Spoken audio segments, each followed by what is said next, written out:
turagushuhuje cyane wowe wahisemo gukurikirana ibiganiro byacu. Ese waba wifuza kudacikanwa n'ibindi biganiro byacu? Kanda subscribe, ayo magambo atukura ubone iburyo bwawe uraba wabigezeho. Uyu munsi tugiye kurebera hamwe rero mu gihe dutakaje akazi cyangwa gahagaze ni iki cyakorwa kugira ngo twirinde ibibazo by'ubukene. Gutakaza akazi bishobora kuguteza ibibazo by'ubukene, bigatuma umuryango wawe uhura n'ibibazo, ukiheba kandi ukanahangayika cyane. Reka rero dusuzume inama zimwe zishobora kugufasha kwihangana. Inama ya mbere, jya ubwira abandi uko wiyumva.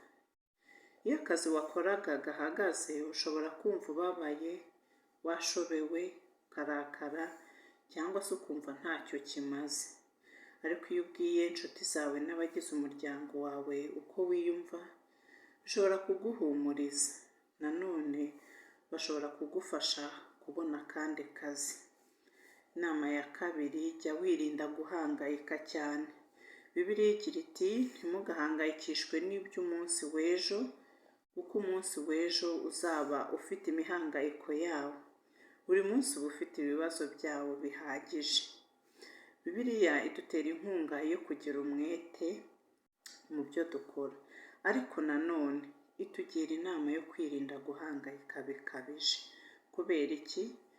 Ni ukubera ko inshuro nyinshi hari igihe duhangayikishwa n'ibintu bitazaba. Ubwo rero ni byiza kwibanda ku by'uyu munsi gusa.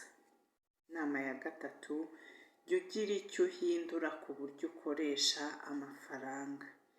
Jya ubaho uhuje n'ubushobozi ufite. Ibyo bikubiyemo iki?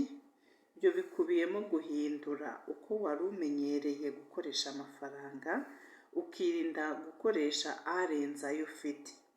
Nanone jya wirinda gufata amadeni atari ngombwa. Inama ya kane, jya uhora witeguye kugira ibyo uhindura. Nk'uko twabivuze haruguru, Bibiliya igira iti umurimo wose ukoranywe umwete uzana inyungu. Ibi rero bishatse kuvuga iki? Jya wemera ko cyangwa se jya wemera gukora akazi ako ari ko kose, nubwo kaba gatandukanye cyane n'ako wakoraga mbere. Ushobora no gushaka akazi ubona ko gaciriritse cyangwa se gahemba amafaranga make ugereranije n'ako wakoraga mbere. Inama ya gatanu, ntugacike intege. Komeza gushakisha akazi. Jya ubwira abandi ko urimo ushaka akazi, wibyihererana ngo wicare gusa.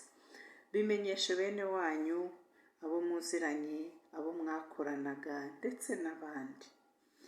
Jya uhora witeguye kuba wakora ikizami cy'akazi kandi utanga impapuro zisaba akazi ahantu hose hatandukanye. Naha dusoreje ikiganiro cy'uyu munsi rero, twizere ko wungukiwe nacyo.